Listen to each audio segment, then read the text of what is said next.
Well, hello. Hopefully we are streaming. I'm going to confirm in a minute. First thing we're going to do is make sure that everybody can hear us. So, if you can hear us, let us know.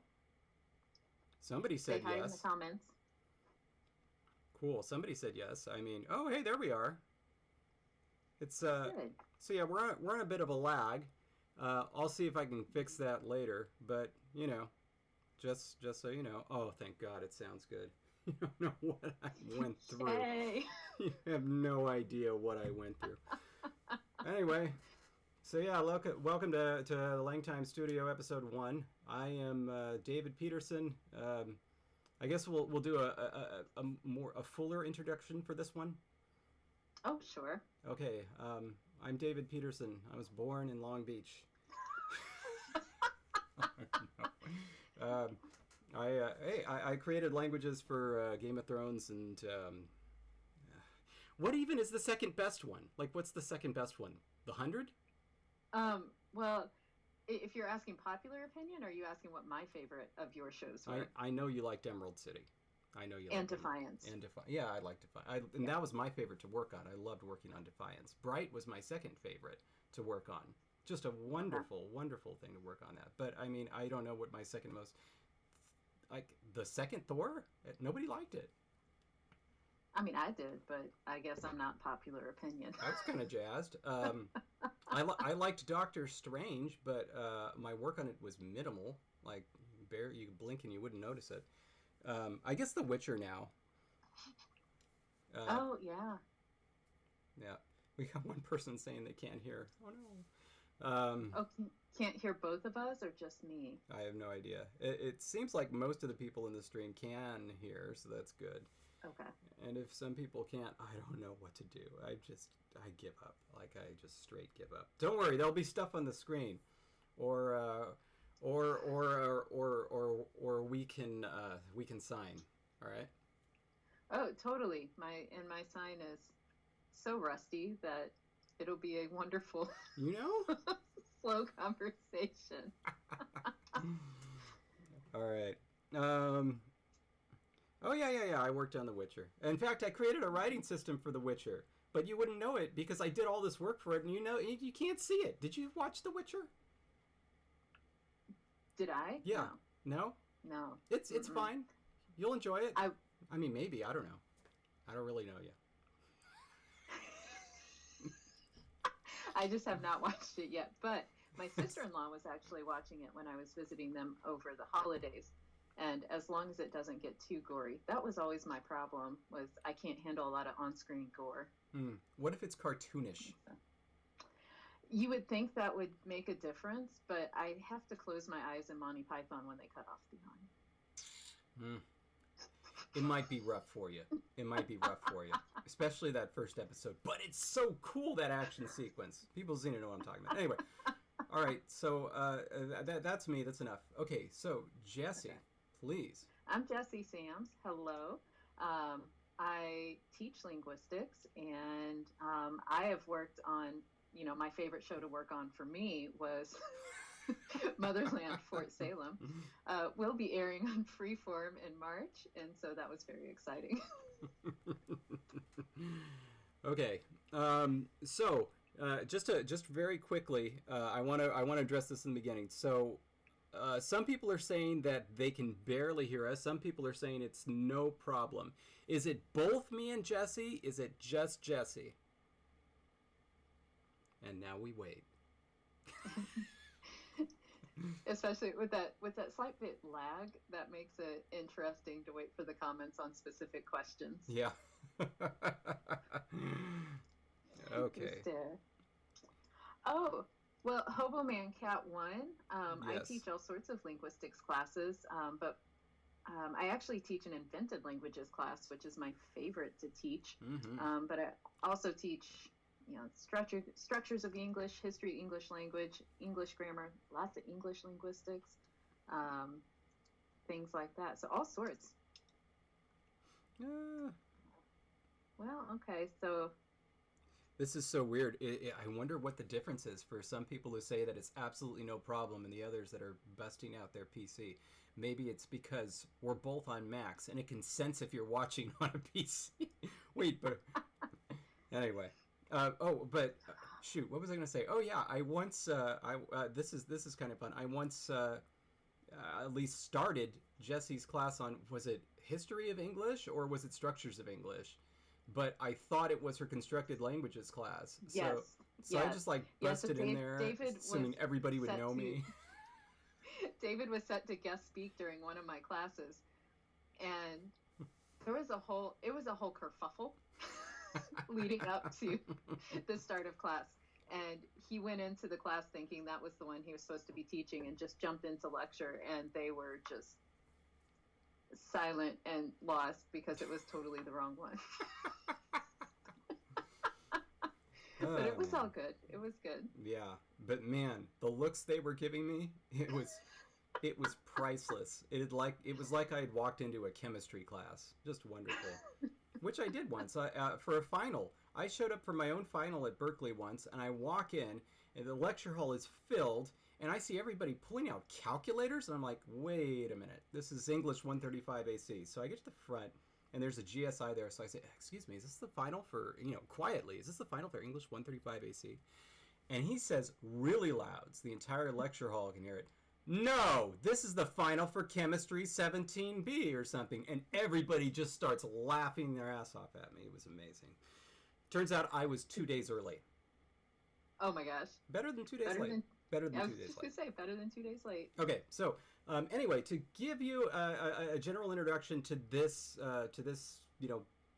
what is this, channel or series or whatever, I have on my own YouTube channel, I started filming myself doing work on various projects.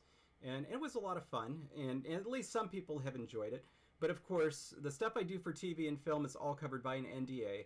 So while I can record it when I'm doing it, it posts like 6 months to a year later. Like there's a whole series of Dune posts that are going to go up once that movie airs. This year, right? Like the end of the year. Anyway, ages ago, my hair was so much better then. But anyway, so I did do one series live, and that was really cool because I was creating a font for a friend's book. She had created the writing system. I was just creating the font. This is Juliet Wade with her new book, Mazes of Power. And so I just streamed the whole process. I think it was like 5 videos where I created the font from scratch live. And it was a lot of fun, and it was cool interacting with people. And so I thought that would be fun to do. I mean, it would be great to do for any of the movies or shows that I worked on. We did one, by the way. Jessie and I did one, by the way, for Motherland. And that episode, that'll air on my channel when that episode airs, which I think it was the last one. That sounds right. Because if I recall, we actually recorded 2 or 3, but only one of them worked. Because of the Catalina error where it doesn't allow audio permissions. That was so embarrassing. Filmed an entire thing and there was no audio. The video recorded, I think, but it was totally silent. I suppose we could have just gone and done a voiceover, narrated it, but it's gone now. Anyway, so for this channel, I thought it'd be cool if 2 things. One, Jessie and I wanted to work together again because it was awesome, and I really loved working with Jessie. And 2, I had a personal project where I need to create a number of languages, and there is NDA basically as I want to make them because it's my project. So the project is this. I have been working on a board game for several years now, and this board game is going to feature 5 different species of animals, talking animals, and we're going to create languages for the 5 species. The way originally my plan was, I was going to take some of my old languages and revamp them and use them. And specifically, it was going to be Gwader, Giler, Kamakawi, Sedan, and Njama. But 2 things. One, there were a couple things like with Kamakawi, I didn't. It's not up to my current standards, but I love it so much that I don't want to change it. I just kind of want to leave it the way it is. So that was one. And 2, that language was going to be for the forest rabbits. And the thing is, it's a very it's a very kind of like, there's tons of like ocean, vocabulary in there.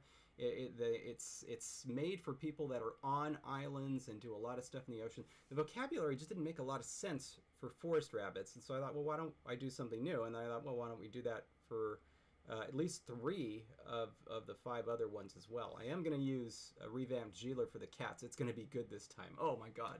It's going to be Gieler, but it's going to be good instead of, garbage. Anyway, so so this is the language that we're doing now. Jessie and I are going to do it together. The language that we're starting with is the language of the forest rabbits. So. And I just learned that just yes. now. So this is what I'm saying. Like the world building is partially done, but it's also partially up for grabs if you have some good ideas for these magnificent forest rabbits. So the first thing that I was going to say, water rabbits. Oh, that would be so good. Oh. They could ski with their feet are big enough to ski on, right? Oh god, yeah. Have you seen Frozen 2? You haven't, have you? I have not. I've only seen the first one. You clearly have a teenager and not a toddler. Anyway. Yeah, he just surpassed that age. In Frozen 2, there's a magnificent water horse, like a water ice horse. And let me tell you, it's exciting. But if it was instead like a whole tribe of water rabbits, that would really change the tenor of that sequence. Gosh, be fun. I'm really thinking about that. Now I'm just thinking about rabbits kind of ice skating on the ocean. This is really neat. Anyway, I can picture it. But ice skating on the ocean? So are you saying the ocean is frozen? No. Obviously, are they water their feet are magic and give off ice. So see, it's like Iceman. So it's like when Elsa walks on them. Yeah, and it turns to ice around her. Okay. Okay, it's just I can totally see that. It's just Elsa as a rabbit. That's all. Okay, got it. Anyway. Oh no, but what about the pirate rabbits? Oh my goodness, heavy metal pirate rabbits. This is really good. So I'm feeling that one. It's the Isa Elsa rabbits. The Ice Elsa rabbits. Elsa Ice rabbits versus the pirate rabbits. Okay. There's like a whole movie in there. Change of plans. We're doing a movie. We're not creating a language. We're just doing the script right now. Opening final draft. Okay. Anyway, so that's kind of the plan. So to give you as minimal background as possible, because I do want you to be able to throw in if you have ideas for their forest rabbit culture. First of all, we're just going to totally bypass the whole animal physiology thing. It's just it's just made up. It's fun. They all have human vocal tracts. Maybe we'll try to deal with their little front tooth choppers, but I mean, aside from that, let's just pretend that they've got human vocal tracts and can speak a human language. We're doing a realistic human language, aside from the fact that these critters, there are no human beings anywhere in the world. So bear that in mind. And then, these forest rabbits, essentially the premise for this game is that something gave ordinary animals the power of speech and to allow them to pick up things and whack them. Anyway, so, no, I mean, not whack things, but to pick them up and whack with them, so whack like with. For building and stuff? Well, sure. Yeah, they have buildings too. Why not? No, but of course they have buildings. Anyway, these guys are in the forest. And it is their opinion that nature is number one, and anybody that threatens it needs to be whacked with sticks. Ah, that kind of whacking. Okay. Yes, that kind of whacking. Oh my God, what did you think? I thought they were like killing people. Oh, okay. No. They after somebody gets whacked enough with a stick, they get tired and they go home. Okay, fair enough. Do you know? Isn't whacking also a dance where you like move your arms all like that? I mean, maybe, but I mean, it's also something else that is what I thought you meant. Oh no, I was not going there. But okay, now it's out there. Yeah. No. Well, evidently I went there. My bad. Hey, look at that G. Isn't that a cool G? Sorry, it's not even on the writing line. That's on the writing line. All right, whatever. Anyway, I'm getting into font stuff. But what is Super Chat? Bidentals. There's a question. Are there going to be bidentals? How does... Oh, that kind of hurts my teeth. Sensitive teeth. Sensodyne. No. What I use every day. That would be interesting, though. Although, aren't the front teeth long enough that it would block the bottom?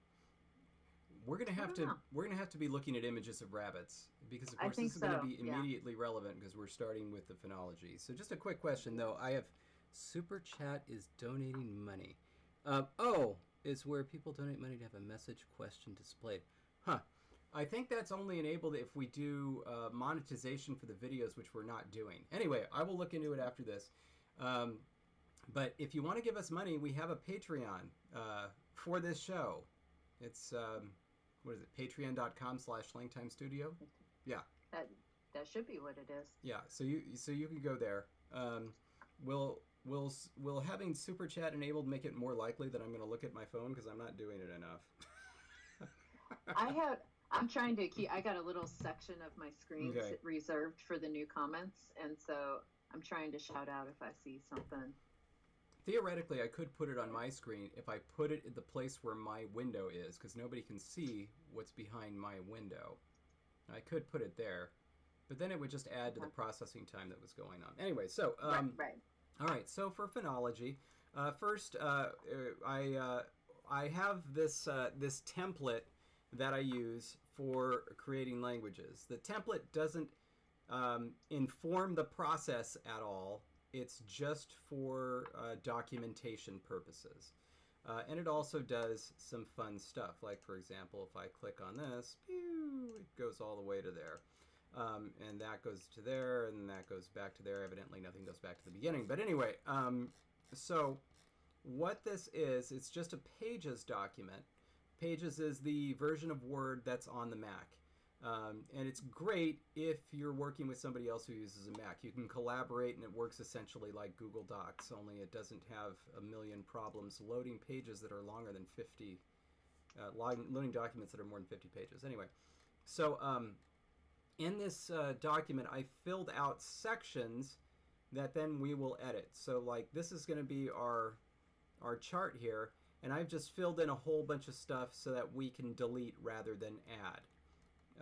Same goes here.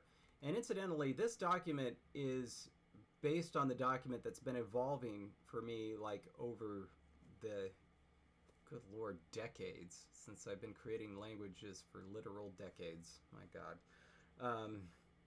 It makes you feel a little old, doesn't it, when you have to say decades? I've been creating languages longer than I haven't.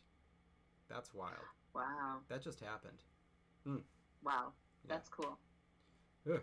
Anyway, so I intended for this document to be forward-facing so that if I printed it out at any point in time, it would just look like a reference grammar because that's what I like. It helps me process. So like all of these things were written for somebody just in case they didn't know what the IPA was. And since I did descriptions for a lot of IPA characters already, I just posted them all in there, and we can delete the ones that we don't need. Moving on, there's a section describing how the romanization works. This I actually do send to the actors. So I send, when I'm working on a show, I cut this part out, and I send the whole thing to the actors. And it does a pretty good job when they look at it. Gives them an idea about aspiration if the thing isn't going to be aspirated. I think I was pretty successful with the ejectives. I don't think I have any on there. But we're not. This is my personal preference. I don't want to do ejectives for this one. For rabbits, no. No. That doesn't seem right. Thank God. Thank God. As a side note, I really hope that somebody who just made this comment is one of my students. Sure, you can count this as studying for your midterm. You do need to know the IPA. Nice. If you're not my student, then study on still. So somebody's asked about making the template available. So this thing is for pages. So it's going to be useless if you don't have pages. If you do have pages, like, sure, I can send it to you. if you want. The nice thing is it has the bookmarks embedded. One of the reasons I do this, by the way, and I removed the fonts. Eventually, this is going to be where fonts go. but yeah, at some point in time, I'm going to have to figure out how we're going to do this. If I'm going to be creating, because I'm going to be creating a font for this, and we're going to want to do that on the channel, and then you're probably going to be working on the languages. I wonder if there's a way to do a split screen. We'll have to wait to get there. Ooh, that would be fun. Wouldn't that be? That would be nice. And it was my student. All right, nice. Hello. I'm very excited. Sorry. By the way, I added in double brackets things that we can replace. So these are just instructions to us. This is a useful section that we should fill out and refer to periodically. It's the basic, remember this stuff in case you forget the parts of the grammar.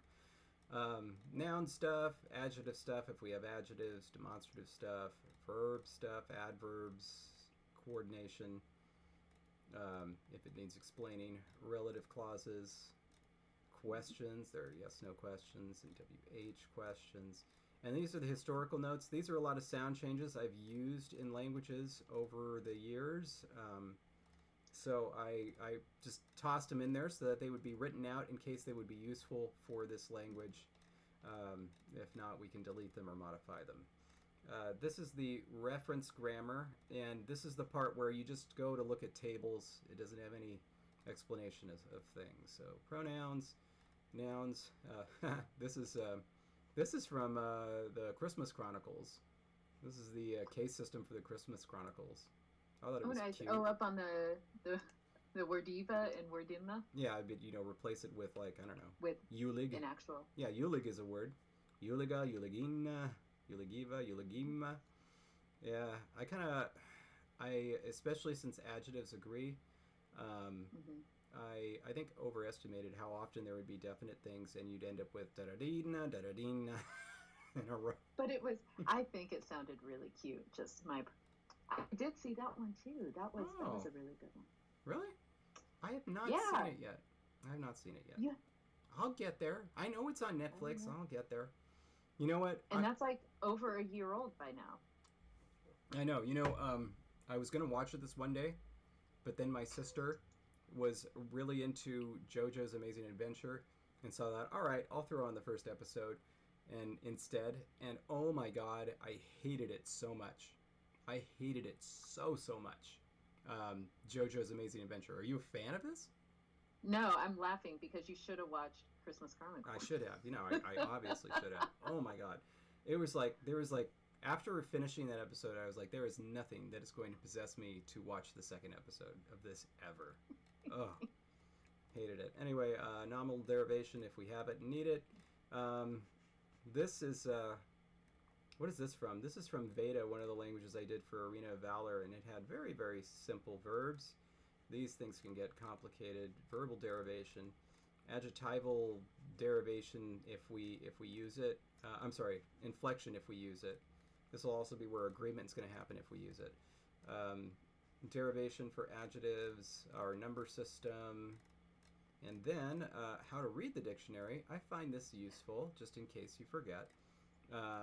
And something to, so like our dictionary entries, this is where the orthography is going to go. This is how you type it in case it's not obvious. I don't always do that, but sometimes I do.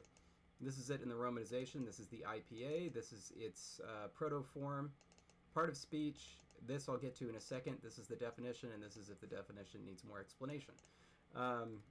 So this is something I'm rather proud of. So I actually started this system way back when with a language I created called Njama. It was very complicated.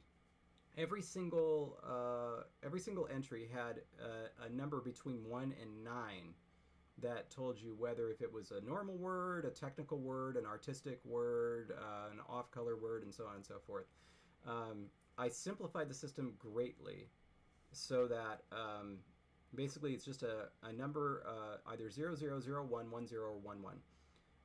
And 0 means basic, so basic word commonly used and also not likely to cause offense or cause somebody to giggle. And then 1 is like it is non-common and it's either offensive or it might cause somebody to giggle. So, for example, like feces, that's as basic as it goes if you want to talk about it. but it's like you have to know, like, if you're learning as a non-English speaker, that if you say poo poo, somebody's gonna laugh at you. Yes. You know. I love that. That's your first example out of all the words you go for feces and poo poo. I don't know. It's like, welcome. I mean, yeah, like, no, but think about it. Sometimes as an adult, it is more embarrassing to say, like, a word that only a little kid would say, as opposed to saying a curse word, you know? That's true. Like, that's true. Okay. Yeah.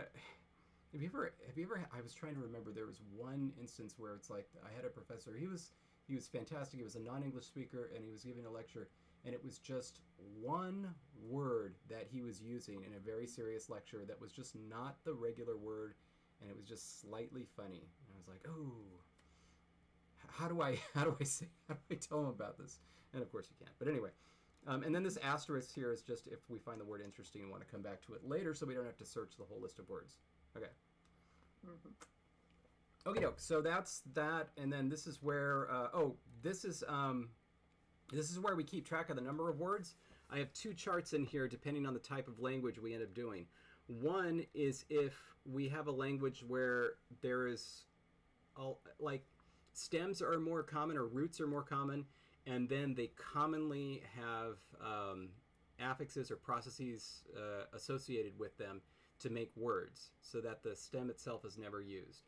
So, like, for a language that uses noun classes heavily, this is where you do that, because like, if there's like 7 noun classes and they begin with 7 consonants, then if you just do how many words start with that letter, it's like you're going to get 1,000,000 in 7 consonants and then none anywhere else.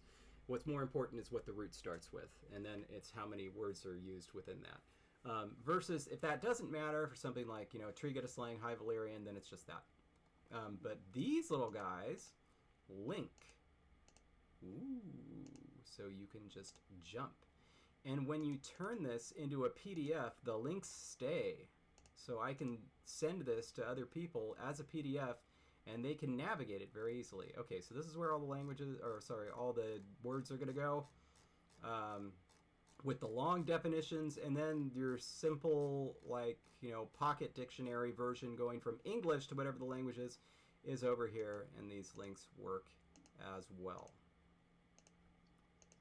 So, yeah. Anyway. So, that's... We have a lot of work to do. Yeah, we do. We're already half hour behind. This language needs to be done in 3 minutes. Done. That would be fun, actually. But it is cool to see how many people from around the world we have. We have people from Iceland and Brazil and Europe and all over the U.S. So, welcome to everybody.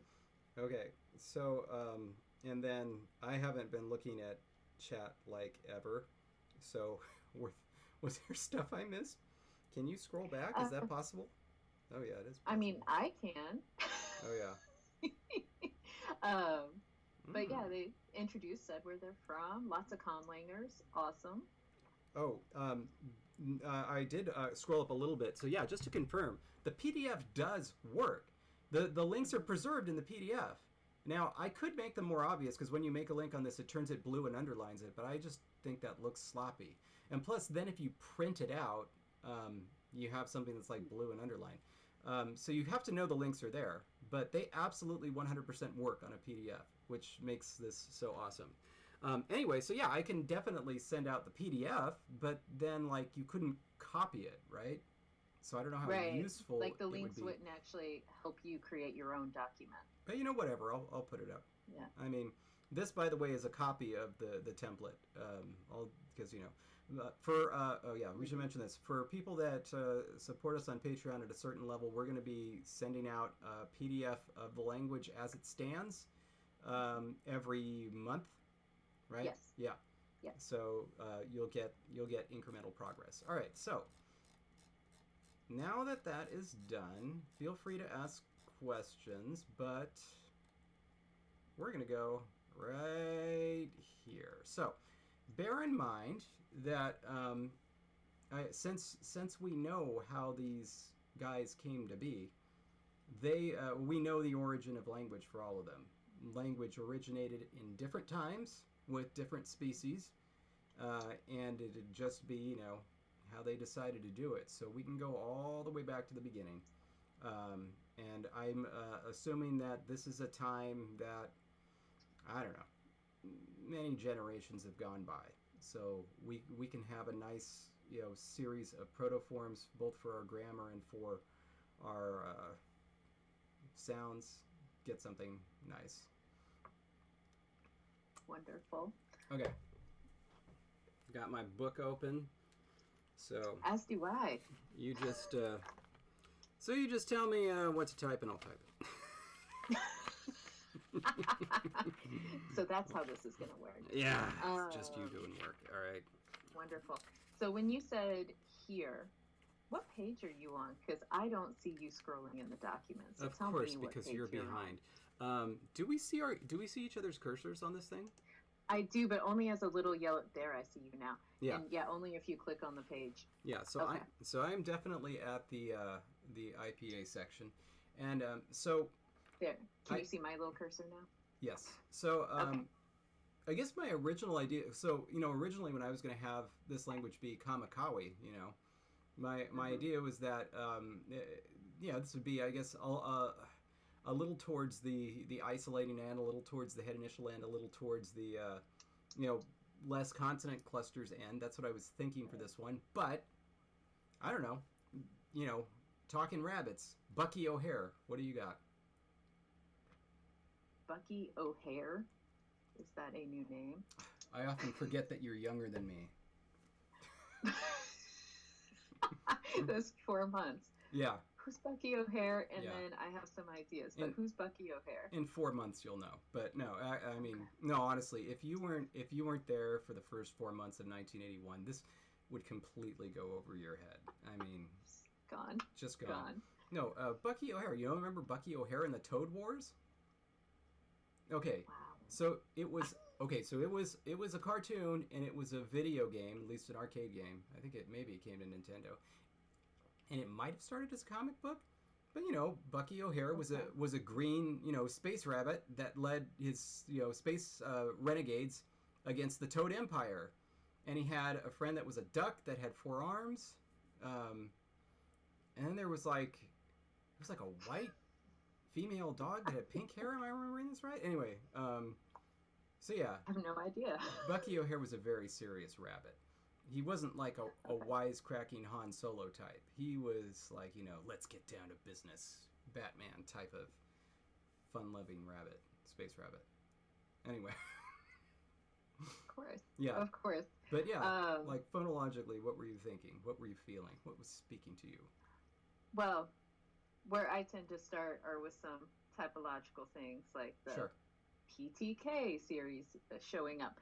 But then if we do want to play around with the idea of their front teeth potentially as the only part of the anatomy we're necessarily going to be concerned with. Yeah. Because again, the rest we're just going to assume is there. Do a labiodental stop instead of a labial stop? I mean, so we could, but here's the question. It's not probably going to contrast with the bilabial stop. Oh, no bilabial stop. So phonologically, it's going to be the same thing. So you're just going to, we'll go back to the P.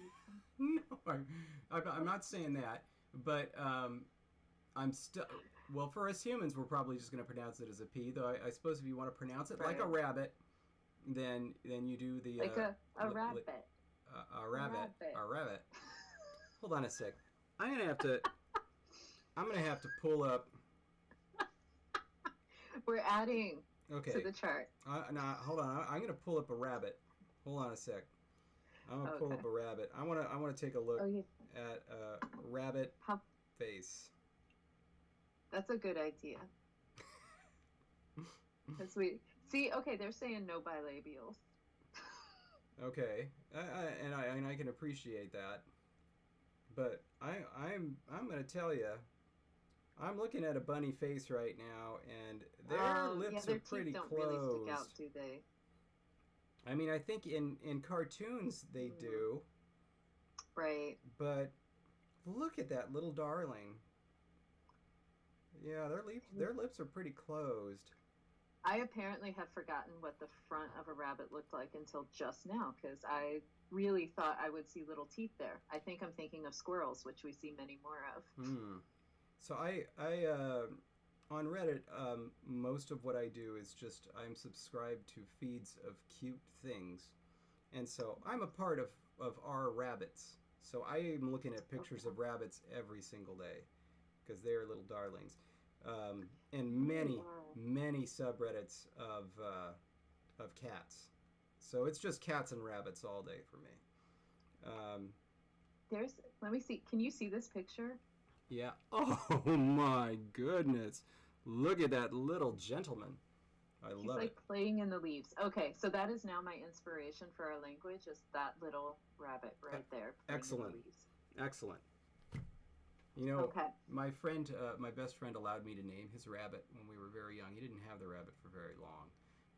Probably didn't take the best care of the rabbit, all truth told. But you know, we're kids. What can we do? But the rabbit's name was Frumpfer. Frumper? Yes, Frumpfer.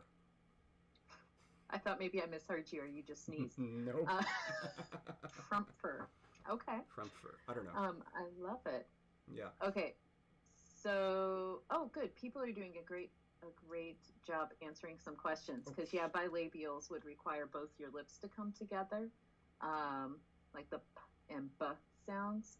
And so the whole question was whether their little front teeth would get in the way, and hmm. appearing on the images, they would not. So we can go back to PTK. Yes. And by the way, yes, you are correct. Dentolabial is bottom teeth to upper lips. And there's always some noise about there being like one language that has dentolabials somewhere. Somewhere, yeah. Yeah. Okay. And I don't know where And then, that is, but okay. um, So, okay. So question then, yes. do we want balanced system or do we want to make it an imbalanced system with some of the more basic sounds? Well, we can start with a balanced system and then evolve it into something unbalanced. It's always fun. Mm-hmm. So So, I guess here's the question. An easy way to think about starting is when we start at the early stage. mhm. What places of articulation do we want, and what manners? So, like, do we want distinctions amongst stops at the very beginning, and if so, what? We ruled out So, ejectives because it didn't. yes. Yeah, it doesn't seem rabbitish. And in my own languages, make Mm-hmm. a little admission here, Mm-hmm. I tend to not go for uvular simply because I struggle with them. Well, in this case, I have to tell you, I'm not feeling uvular for rabbits anyway, so we're Mhm. just gonna get rid of that altogether. Okay, so Okay. no more uvular Uvular sounds. column is gone. We've almost got the entire word fricatives. So I'm so glad. I wonder if we can eliminate another column. I actually think could. We could totally, especially for the older form, palatal, because you could always get, if we want palatal things to happen, we could do a combination with a high vowel, high front vowel following a consonant to get a palatal sound. Okay, so, but if we want palatals ultimately, Mhm. I'm going to leave the column because one thing Okay. that's not represented here is that I have markings for if something was only present in the older form of the language or if it's only present in the newer Okay. form of the language. Okay. So, So we'll. yeah, so let's keep it. So here's the big question. So we've already talked about rabbit, muzzles, dental sounds, yay or nay. In particular, interdental sounds, possible or not, advisable or not. Seeing as how they tend to be overused in Oh, they're definitely a lot of overused. conlangs. Yeah. Oh my gosh, did you see the phonology of the day? Are you familiar with his Twitter account? Oh no. Random phonology of the day. So It's a variant of Turkish. I don't remember which one. And the phonology looks exactly like Turkish, except for two crazy things. Number one, the long. Turkish has the long vowels, or this one has long vowels. This one has a full series of long vowels. It has the same 8 vowels as Turkish, but its long vowel is a. So it has short long a. That's one. Interesting. And number two, they took the native S and Z of Turkish and have moved them to theta and eth. And that's it. Oh, that's interesting. There's no S or Z anywhere. Wow. I mean, totally. I mean, doable, sure. I feel a little uncomfortable with it. Oh, yeah. No. Well, okay, so here is the question why. I mean, obviously, the question was, are rabbit teeth such that the interdentals would be more common, or would in fact they be less common, in which case they should definitely not be there. For dental stops, I think we should probably do dental stops in that, not interdental stops, but that they're coming against the back of the teeth. But for interdental sounds, let's see. So one moment, I'm looking up pictures of rabbits with open mouths. Oh, good. Oh, dang. Their bottom teeth are big, too. Really? You got little choppers, huh? They really do. Okay. Oh, I think I just killed my search screen. I was going to show you a picture, but are you seeing the top and bottom chompers they got going? Yeah. We got a couple people saying nay on interdentals. I'm willing to agree with that. So, rabbit, open... Okay. Mouth. Here's the picture, David. Do you see the teeth on top and bottom? Oh my gosh. He's so angry. I love him. Ooh, Zachary says rabbit teeth don't stop growing. Oh, do they? Which is... Are they like beavers, where they got to keep gnawing to keep them shorter? Yeah, I think that must be what it is, because I know rats have to do that too. They have to gnaw, otherwise they grow too long. Okay, so yeah, interdentals are definitely out then. Yeah, that would be. However, that does bring back the bidental fricatives. Get those teeth coming close together. Oh my goodness. Well, then I think this is what we should do. We're going to get rid of this column, and we're going to call this coronal, where these guys are probably going to be coronal if they exist, and these guys are going to be dental. Okay, so we've got our places of articulation, unless they're going to be doing epiglottal screams. Somebody mentioned that rabbits may scream. And so I lost the comment, but somebody said, don't rabbits also screech when threatened? And so that was Brian asked that question.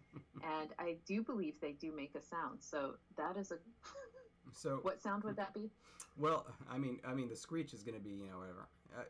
Actually, you can hear it really well if it's accurate on the hidden track on that Tool album that has Sober. It's way at the end, the cries of the carrots, and then it has the rabbits. Anyway, but an epiglottal actually wouldn't sound like that. An epiglottal actually kind of sounds like you're choking. So, this is pharyngeal, right? Audibia, right? Back there. But epiglottal is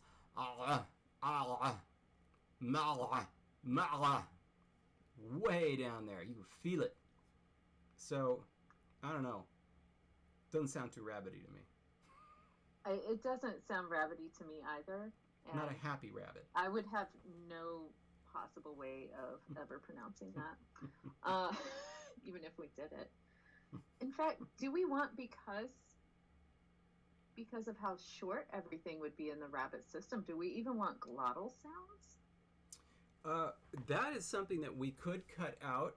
I am very partial to the word haney for rabbit, but doesn't need to be there. Haney. I've used it before. But could it be a velar haney?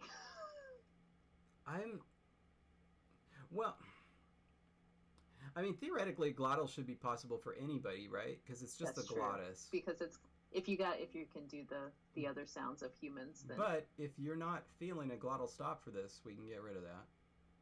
Not feeling the glottal stop. The H, I'm okay. Okay. All right. And I'm also not 100% sure I'm feeling the full series of nasals. Oh yeah, often often the way that this works is I usually put these in for everything, but I usually do this and say parentheses around something is that technically the sound is there, but only when it's this thing is followed by a. But we don't even have to do that. But okay. I like that. Same for the velar, and then keep the M and the N, which are present in more places. All right. In their own places. Incidentally, you know what the word for rabbit is in Veda, which is one of the languages of the triplets. It's ngingi. Say it again. Ngingi. Ooh, that's 2 velars? Yes. Nice. Ooh, I do like that. Okay, so a lot of people really, this isn't where we are quite yet, but a lot of people want tones. Everybody is saying tones. No. Dominic even says phonemic volume could work because their ears can pick up a wider range of sound levels. All sorts of. Okay, this is my thought on this. So, people following along, please tell me if you're okay with this. I didn't want to do tone for the rabbits because I wanted to do tone for the mice. That was such a serious statement, the way you said it. And then if you stop and think about what you just said, it's ridiculous but lovely, and I'm delighted. All right. So tonal mice. Yeah, that was my thought.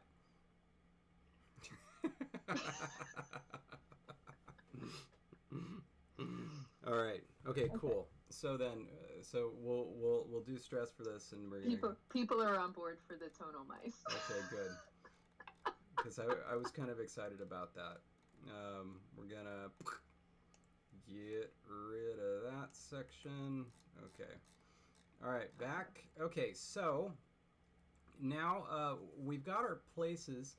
Let's talk about manner, and in particular, let's just kind of leave the fricatives, approximants, and nasals aside. Let's talk about stops. So at the earliest stage, do we want to be rocking just a series of plain voiceless stops with no modification whatsoever, or do we want to have like a 2-way series or a 3-way series, and if so, what? That is a great question. At the very beginning, I think it could potentially be cool to do a 2-way series, because then we could lose some of we could do 3, of course, but I'm just thinking of my own limitations, and although we wouldn't have to necessarily pronounce that. Rabbits do cluck. Sorry. Oh, they click? They cluck. Oh, cluck. I don't know. Did you just do a rabbit cluck? I was trying, and I started out really well, and then I ended up with chicken cluck. But it's been a while since I've done like a proper mind meld with a rabbit to really kind of understand their being. You know, my daughter's daycare provider, she had a rabbit, and so I would see that rabbit, but then she had to go to a different one after that. Oh, your daughter had to go to a different daycare provider, not that the rabbit had to go to a different one. It was a farm upstate. No, the good news is that a rabbit is still alive and well. Oh, good. Yeah. Good. I can visit it right now. I'm an adult. I can do what I want. Sorry. Jason just said David speaks rabbit with a heavy chicken accent. That's the best sentence of the day. We're done. Okay, so going back to stops, if we do the voicing distinction, and then looking just at the voiceless, though you had said, sorry, I need to focus, looking just at voiceless distinction, and do the PTK Do you want to do unaspirated and aspirated? I've seen some recommendations for that in the chat. Okay. We can certainly give that a try. Oh, you know what? I hear in Pre-nasalized. urban farms they often mix chicken slang into mouse anyway. that's from that's from I'm sorry if I say your name wrong. Matthews Mates? Krul. Matthews. No, I'm going to say it's Mates, but I can't pronounce Dutch diphthongs. Mates? And so, I'm assuming it's Dutch. but wonderful, Please wonderful correct joke. us if we're wrong. So yeah, I pre-nasalized stops or aspirated stops.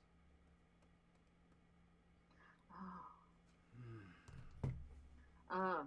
Because I can see pre-nasalized stops. If you can see them, I want to get on board with that. Okay, now I just want to clarify what this is going to mean. That means we could have words starting with nga. Right. However, this is at the earliest stage. Right. So one of two things happen. I've done one of two things with pre-nasalized stops at the beginning. No, three things. One of them is to keep them. You got pre-nasalized stops at the beginning of words. That's fine. Another is to just level them.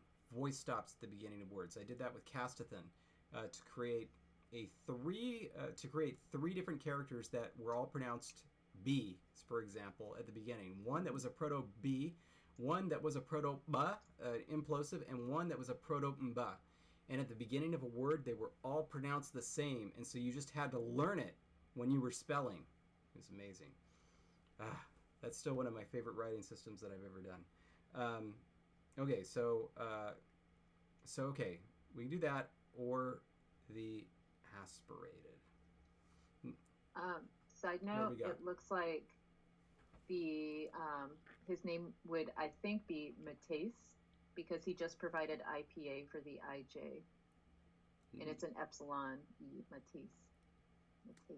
Mateus. I'm going to get your name. Yeah. I'm going to get it.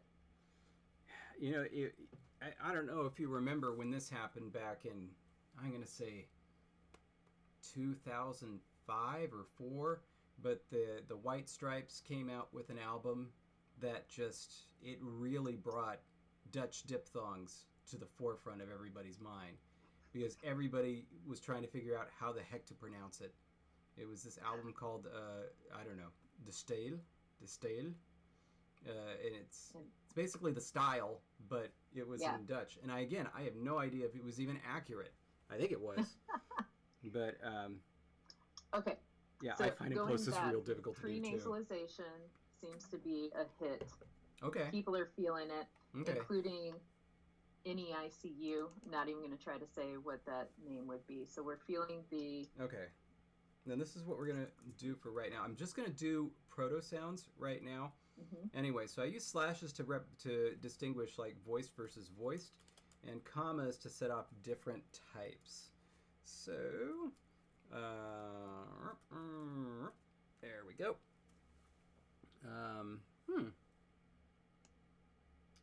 Look at that.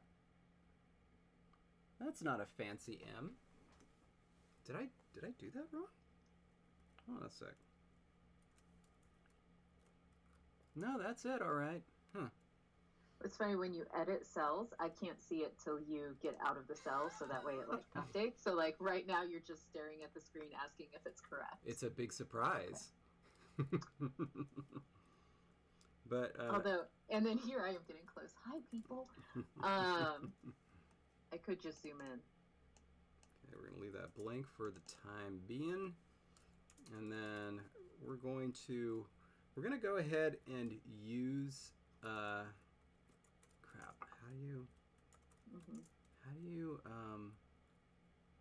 do you do the angma? Are you using the IPA keyboard that you can get from SIL? Mm-hmm. Then it's it's the dead key is the right angle, the angle bracket that's closing. Oh no, that's no. The super the one that's above the writing level, that one. Oh, There. can't you Oh, just, I got it. I got it. I got it. Can't you just do the upward caret and make it small? No, there's a special IPA character for it. And Oh, use is that why they're showing up darker? Because the M does look different, and the Engma now looks like a darker form. Yes, but this is why I thought I had. So this version of Palatino that I'm using, I created. I hacked it. It's Palatino X, and you have it. I sent it to you. Yes. But evidently, I didn't do these superscript characters, so they're just coming out in the default font. Gotcha. Okay. Those two are. You can see the N is good. The N is good. Yeah, the N looks totally disgraceful. fine. I'm going to have to produce a new version of Palatino X just to get those right. All right, so. X.2. Okay.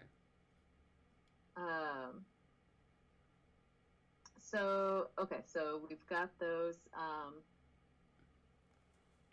Okay. Oh, people are asking, what are the species of the world? So the five ones are dogs, cats, rabbits, mice, and then possums. But there's the potential to open up to many, many more. Right now, I was just working with kind of smallish mammals. Anyway, but I already have ideas for cats. Okay, sorry, rabbits. I love cats. I once started a children's book that was based on a dream called Cat and Rabbit. I really liked it. Wonderful. It's going to be so much fun. Okay. Okay. So for fricatives, let's just leave it at that right now, and let's just say we're doing proto right now, and we'll figure out sound changes when we're done with this proto inventory. Fricatives, what are you feeling that the palatals are going to come through phonological changes later, so they're not going to be proto. All right, let's at the very least get rid of that. Let's leave approximates aside for the moment. Okay? Okay. Now, fricatives in terms of, these guys can be special because coronal fricatives or sibilants are often special. But, are we feeling S and Z or just a voiceless one? I think it would be cool if we had S and Z, but then we only had the F, X, and H. Mm-hmm. So no other voicing except for the Z is the only one that is phonemically voiced. Sure. Weak fricatives are voiceless, and then the coronals have a voicing distinction. The only question that comes to mind is if there should be a pre-nasalized version of the Z.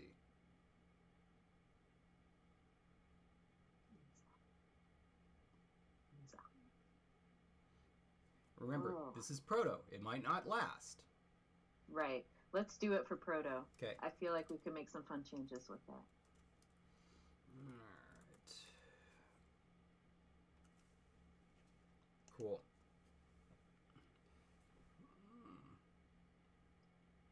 That's good. Oh yeah, copying and pasting. That could totally work. I know I finally downloaded an IPA keyboard because I type in IPA enough.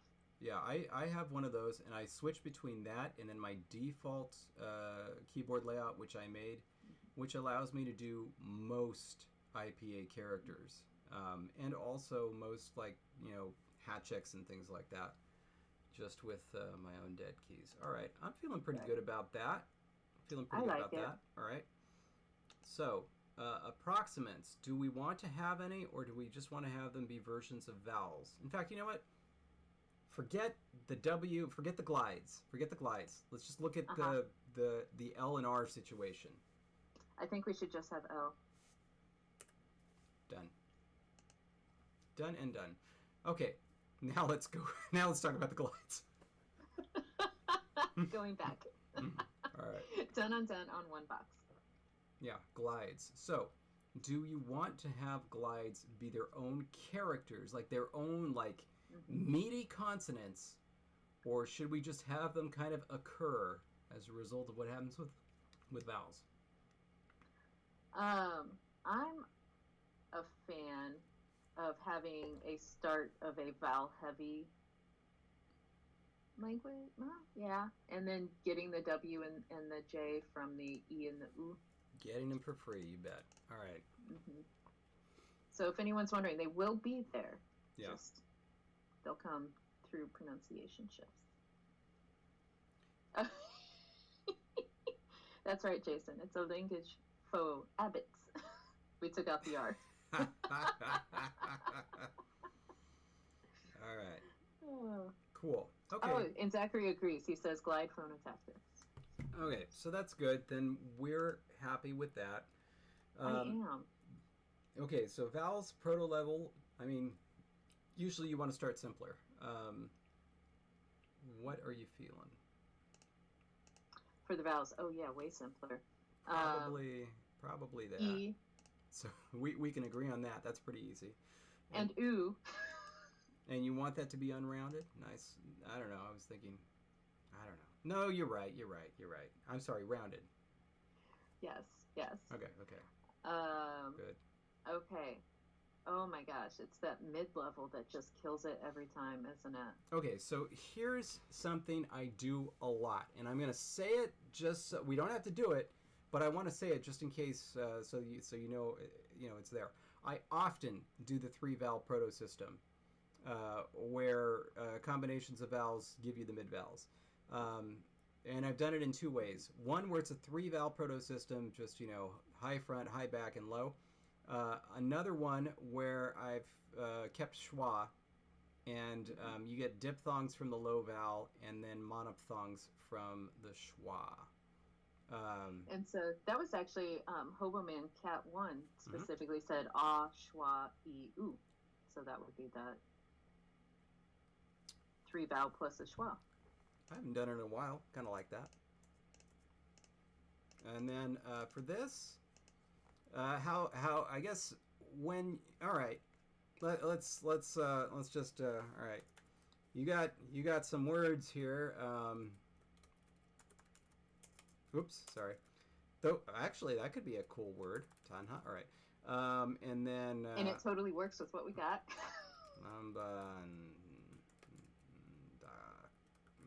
All right.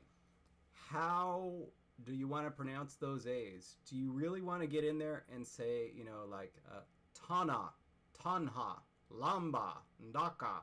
Or do you want to allow them to slide forward? Tana, Tanha, Lamba, Ndaka. Well, I mean, I like the second pronunciation better. Then, that is what we're going to do. Get rid of that vowel. We're done. All right. So, this is our proto set. I like it. I like it a lot. It's beautiful. Yeah, it's very, very pristine. Now let's mess it up.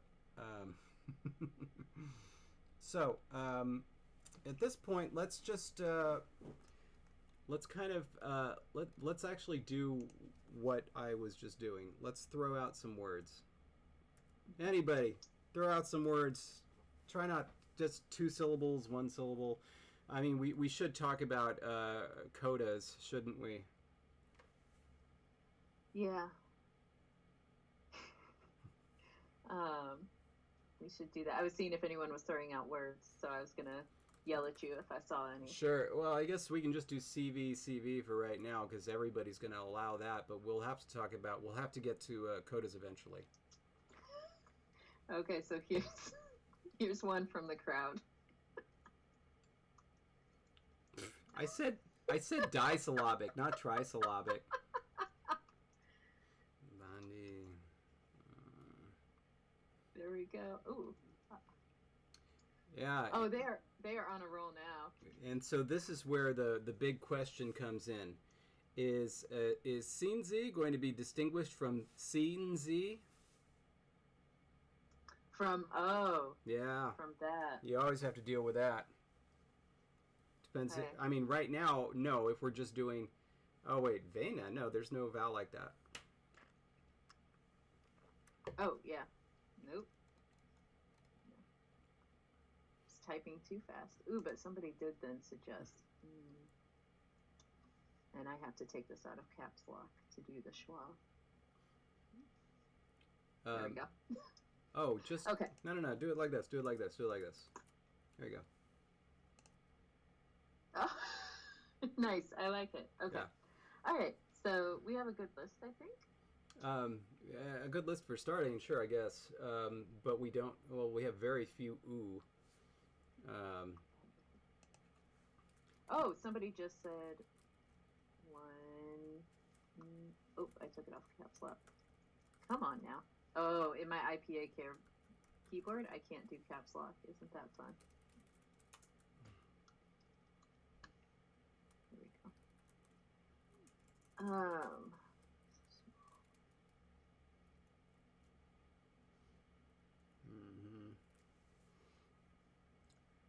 Okay, and one of these at least has a coda.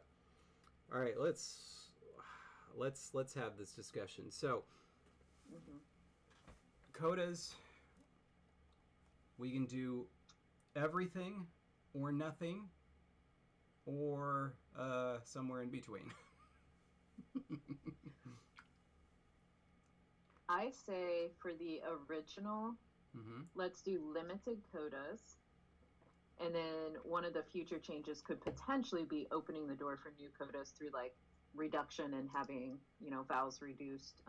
Wow, I usually and go ending up getting consonants. I usually go the other way. Say lots of codas at the beginning and then get rid of them later on. But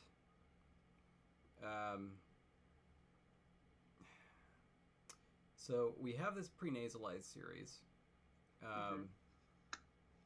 And that's this is kind of like, so if we're going to have codas at all, I mean, chances are very good that N is going to be a coda. So then we have the situation where we have this versus, right? Versus potentially, right? Yes. So,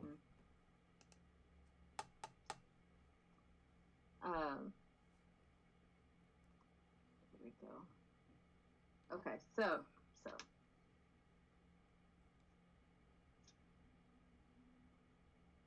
that would be interesting. Could you technically say those words all differently? Yes. Can you pronounce them for the masses? No. Okay, I'll give it a shot. I was hoping. So we have, Sinzi versus Sinzi versus Sinzi. Oh, that's kind of fun. Could go bonkers with a lot of overlap once we go through some changes, but I mean, it could work. Okay. We could also, someone suggested just doing stop codas. That would be weird. That would be. Usually it's approximants and nasals. For a proto-language, anyway. For a proto-language, that would be weird. You do see just coda P's popping up out of the middle of nowhere, because that's what happens when you close your mouth and stop breathing. Oh, that sounded fatal.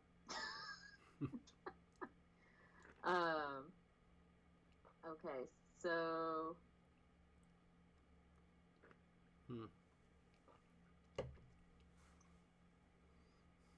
How are you feeling about codas is my question now.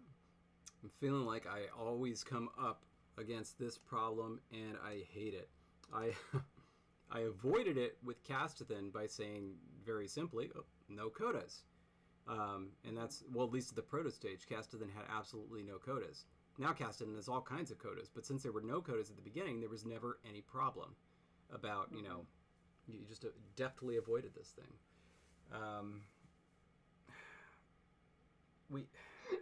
People are like, I kind of like that now, all three differences. We may have created a monster triplet here. Nice. And now Dominic is saying this one should be the name of the language.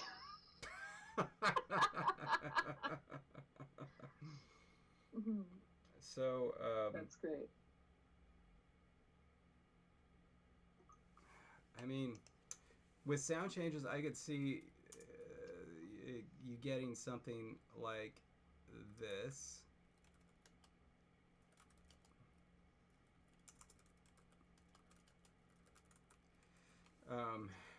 Where that distinction would be leveled.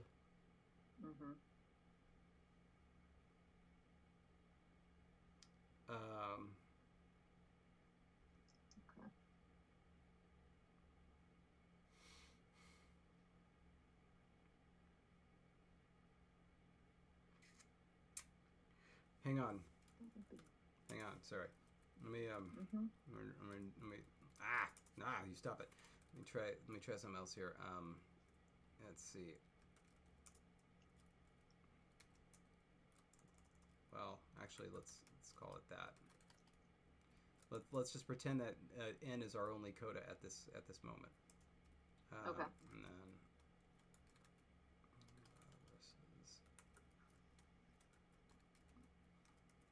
okay, so that's the proto form. Let's see this becoming amba versus ama versus. It's just amba again, isn't it? Maybe.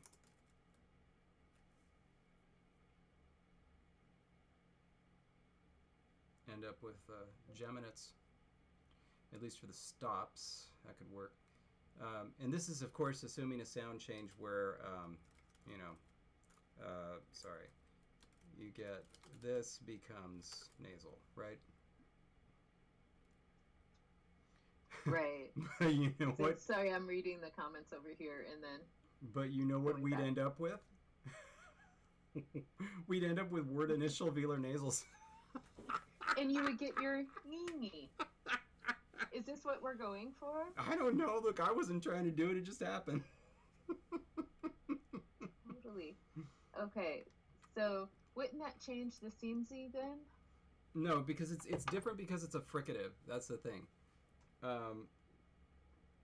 So you see the sound change I did there? I see it, but I'm wondering why I understand it here, and then this wouldn't just become an N though? I felt like it would do this more. I don't know why. Because it was because the sibilant, it's powerful, right? That was so the power of the sibilant is the exception to the pre-nasalization consonant becoming the nasal. Yes. Okay. We could okay, hang on. I'm gonna switch colors here just so that we okay. don't confuse. We could do something different, and it is this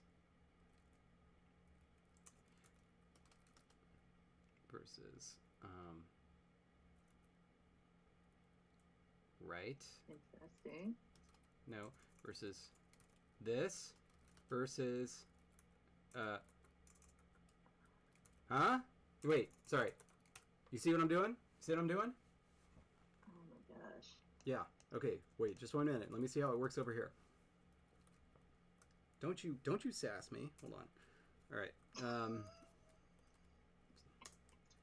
Throwing out a derivation, or what was that? A square root thingy. Okay, so then amba becomes, oh, I guess it wouldn't come anything, huh? Unless it pulls everything to the middle. Okay, so then this could be, let's see, oba. Okay, hang on. I gotta. Okay, so oba versus, and then ama, right? Versus oma. Or is it that? I can't remember. No, it's just that. Okay, because it's a no. Okay, this is the no geminate version. Okay, so what's happening here is that a coda nasal is killing things. But then why does it stay there?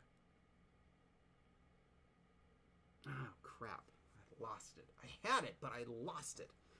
Had that idea. Mm-hmm. See, it works here. You get the three-way distinction here.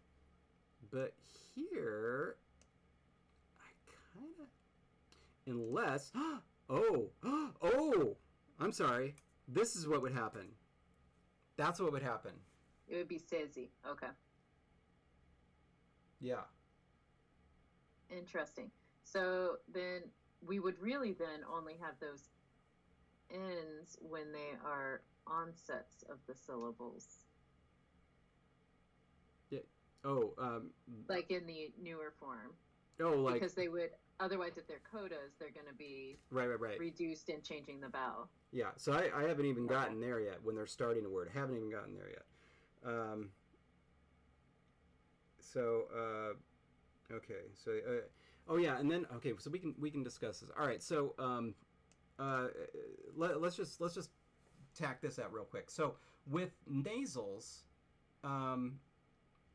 they will sometimes lower the previous vowel, but I also had them raise vowels. So this is what I was measuring in that experiment I did when for my master's thesis.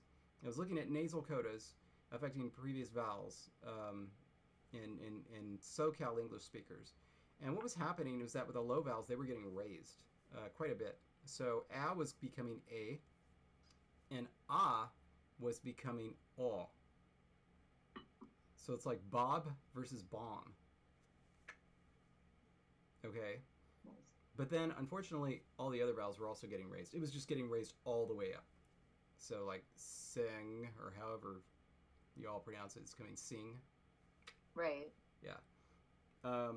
So that's everything getting raised all the way up. But I have seen lowering.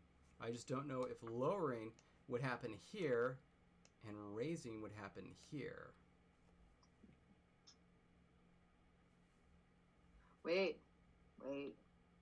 Because we did have that as a higher ah sound instead of the ah, it could still technically be lowered if you want to go in the same direction. Then ah ba instead of an oh. Oh, I see what you're saying. Right. And so, yeah, no, you're right. So essentially, this would be that, and this would be. Oh, that's terrible. Right? I hate that. That No, it would be ama versus ama. Yeah, ama versus ama. Oh, I don't know. The more you say it, I like it. Okay. Just don't judge me. Goodness gracious. I mean, it's just happening. All right. We could actually have another sound change which raises this to aw, just because, to dissimilation. But we could also keep it. Anyway, but I have been wondering. So we have these two different possible sound changes here going on, one with lowering and one without, and then one where both of these things are getting level. One that results in geminates essentially, and one that doesn't. So one that results in geminates, and then nasal, and then stop in the middle of a word, and then one that just results in stop in the middle of the word, and the other one with nasal. What do people like? See what comes up. As a side note, I saw a comment about somebody saying you're a beginner. First of all, we are going fast, and I promise you that we have been thinking linguistics for many, many, many years. And so it goes fast. Only when you have a collaborator helping you make it go fast. And you've been doing it a long time. Yeah, I have to say I really, really, really like working with Jessie, just because she, I don't know, you get it. It's really cool. Yeah, and it doesn't drag. It's really nice. And also we can both use pages. Just so lovely. Which is that's actually what pushed it over the edge. The pages. It could raise to schwa, but I don't see that happening, and I don't want it to happen because that would be a weird merger. Because like it wouldn't just be raising, right? Because these two right now are on the same level. This thing is moving over to here and lowering, and then I see what you're saying. It could raise. Yeah, but the whole point was we were saying, why is this one raising and this one lowering? So it wasn't like where it was raising to. It was the fact that the high vowels were lowering and the low vowels were raising at the same time. That was giving us pause. So a couple people are saying geminates. They want the geminates. They are pretty cool. I mean, we could have geminates anyway. Okay, hold on. Let's. I mean, and there are also some. I think it's kind of all over. I think people are feeling many ways. Man, we might have to just we might have to leave this and put it up to an official vote, but I think it needs to be teased out a little bit. So let's see. Inversion. And then of course the question is what happens at the beginning of a word. I think for you laughing at me for. I am laughing. All right. So with version black, I think that at the beginning of a word, these pre-nasalized stops are just going to become nasals. Is that right? Okay. Is it right? Well, it will be right when we make it so. It is right. Unless we just want to say it happens intervocalically. And if that happens, then we're going to have wide-scale intervocalic lenition. So there's that. Which will mean voicing, which will mean blah, blah, blah. Anyway, so we could do that and then do something different with initials. If we were doing something different with initials, I think it would favor initial stress or stress that was more than likely to be initial. Oh my God, I'm just picturing Finnish rabbits now and I love it. I'm thinking that works. The Finnish rabbits. Yes. And the initial stress. And by it works, I mean, let's do that. Yeah. Sorry, I said that wrong. Okay. Oh, and people are fans of the intervocalic lenition. So. Yeah. Okay. All right. So then let's just take a tiny little note ski here, and let's just say, let's just start this way. Words are uniformly stressed on the first syllable. Let's just say that, but it's not written in stone. It's just so that we remember, okay? We can change it up and have a real rule. But let's just say that for right now. That sounds good. Oh. So we had Jason wrote, reporters on the scene are describing widespread intervocalic lenition. Sorry, every once in a while I get so sidetracked by seeing such wonderful comments that it's just so much fun. No, that's good. That's good because I'm not looking at them enough. I feel bad. But David Peterson cover band. Right? All right. That's what it's going to be.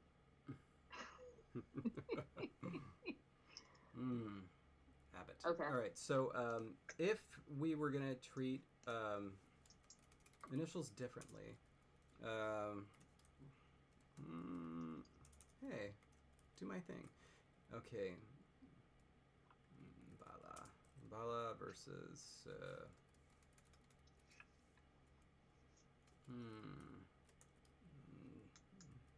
Dala versus I'm sorry, hashtag and Gala versus Nzala. Okay. One possibility is this. Sorry.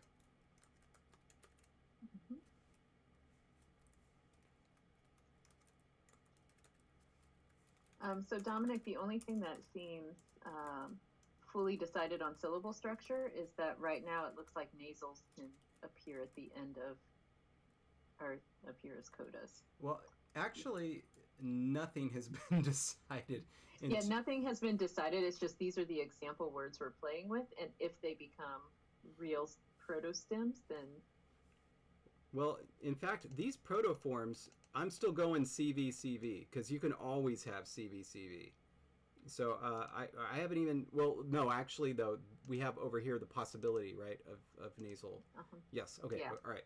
But, so this is one possibility. Epithetic vowel, we have a schwa, so why not? Mm-hmm. And then, incidentally, something I like to do with schwas, that's a little fun, is that you can, if there's a front vowel in the word and you want to lose that schwa, it becomes an eh, and if there's a back vowel, it becomes an o. It's just kind of like a long distance assimilation. It's kind of fun. I don't know. Anyway, so that's one possibility. Another possibility is, of course, it does the exact same thing as it does intervocalically. And then this will be what? Zala, right? This guy is going to be different. He's always going to be different, so bear that in mind. And then... Special. Yeah, let's get some more room. Another possibility is both. So... I'm going to call this... Jason was very excited about vowel harmony, or vowel harmony. Yeah. Let me tell you, New Zealand, trust me, it's going to have the vowel harmony. So we could do that. We could do both. This is, I call this the Jessie sound change, so that no words begin with a velar nasal. I never said they couldn't. I was just making suggestions. All right. Okay. And then... not enough vowels for harmony. Oh my goodness, you have not seen Moro. All right. As a side note, I'm already feeling the third column that you've created. Third, not including the first column, or right, the one that your cursor is on right now. Yeah. Mm-hmm. That's kind of cool, isn't it? And then what would happen, by the way, since this is something that's privileged and we're working with word initial stress, if we started off with just word initial stress, these would suddenly be stressed on the second syllable. Oh, and that's fun. Yeah. So that would already be an exception to the rule. Anyway, okay. All right. And then was there another? Oh, I'm sorry. Of course, there's always this option. Just gonna. No, I'm not gonna write it again. This is always an option. The first column, nothing happens. All right. So. All right. So, Jessie, you're feeling D. I'm feeling D. And bear in mind, I am going to revisit this sound change. It's not necessarily set in stone.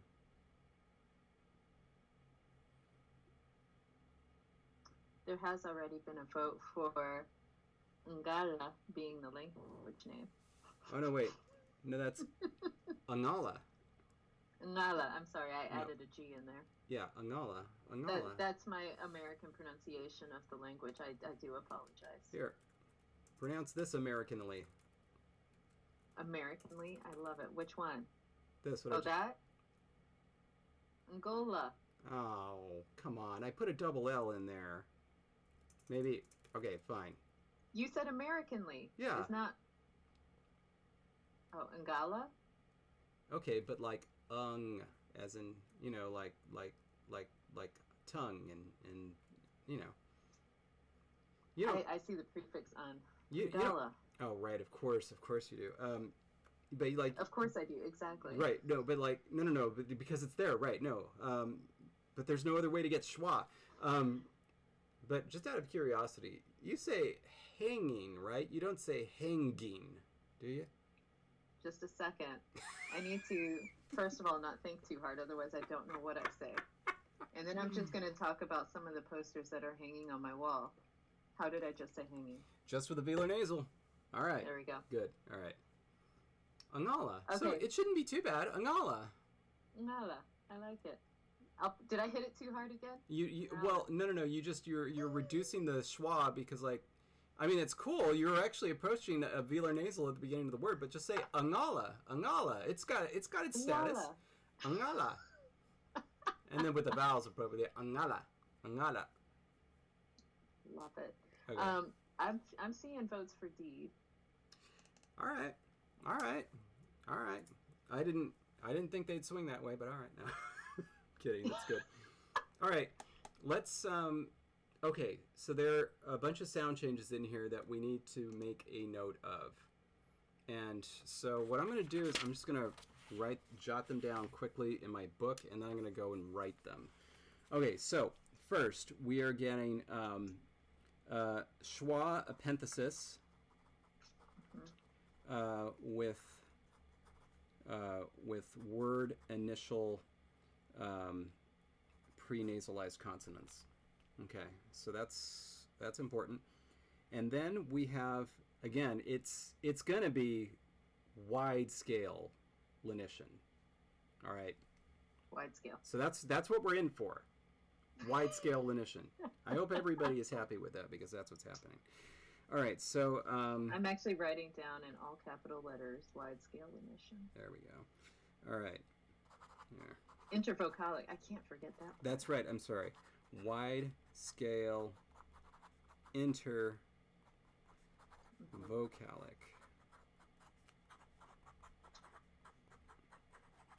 There. I don't know if you can see this because the marker I pulled up is pink, but It is. Dun, but oh my dun, gosh, dun. we did not coordinate this. But I have pink marker too. Yeah. That was not coordinated. High five. Boom. Nice. All right. So then, and that wide scale intervocalic lenition, what it's going to do is it's going to, okay. Oh no, there's a step in between that, isn't there? No, it's not. No, there's no step in between that. What am I talking about? Pre-nasalized consonants become nasals. Nasals in the same place of articulation. And then this pre-nasalized Z, let's talk about that. So, nza, nza, nza. My thought was that it can go two ways. It can go two ways. By the way, we're leaving blue. We're not necessarily not going to do that, but here we go. Mateus just point out that it should be widespread, not wide scale, and he's, absolutely right. Unbelievable. I wrote that in my own book with my own hand. I'm so sorry. Absolutely right. I am fixing my copy right now. Yeah, I fixed mine too. Unbelievable. Disgraceful. Yeah. Okay, I'm sorry. Back to the pre-nasalized. Okay, so this can become this.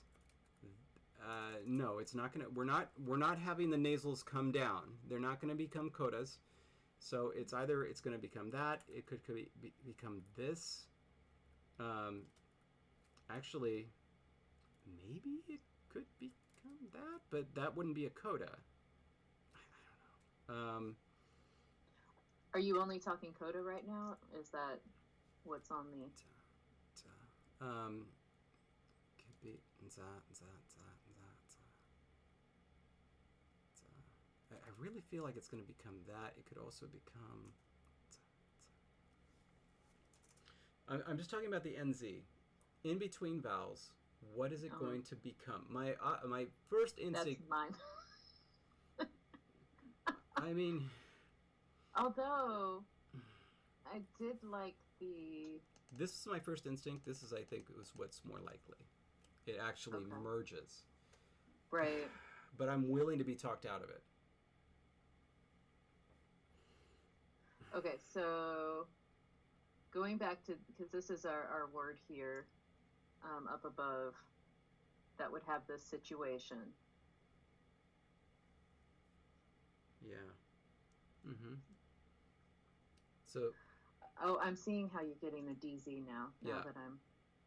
Sinzi. Yeah. Sinzi. And then. Sinzi. Another possibility. I'm going to throw this out there. Sorry. There we go. Geminate.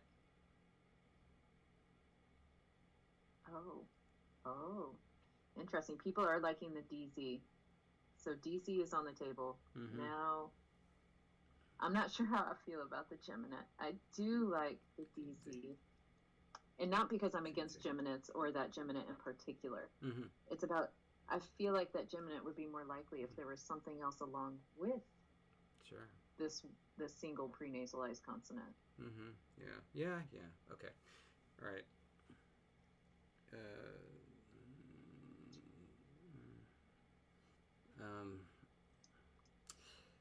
Yeah, there was also a question of if you do geminates, would this word? Oh, wow, caps lock. I'm yelling it at you. I'm gonna say no. I mean, potentially yes, but it would be a later sound change. Mm-hmm. It would be a later sound change.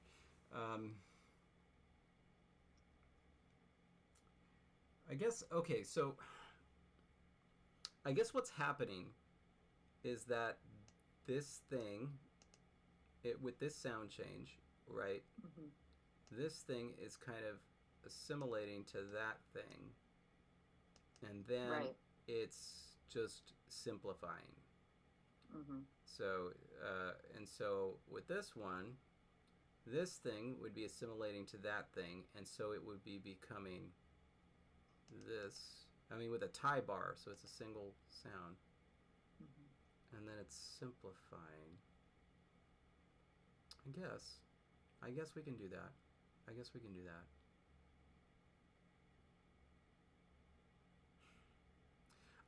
I just want somebody to just stand up and say, yes, DZ is the way. It's the way. Thank you. That'll do it. All right, so that fixes that problem. All right, we haven't even got to the palatals. This is going to get nuts when we get there, but all right. We are 2 steps into 8 million. Nice. All right, I think what I'm going to do is I'm going to put these in curly brackets to indicate that they're no longer there.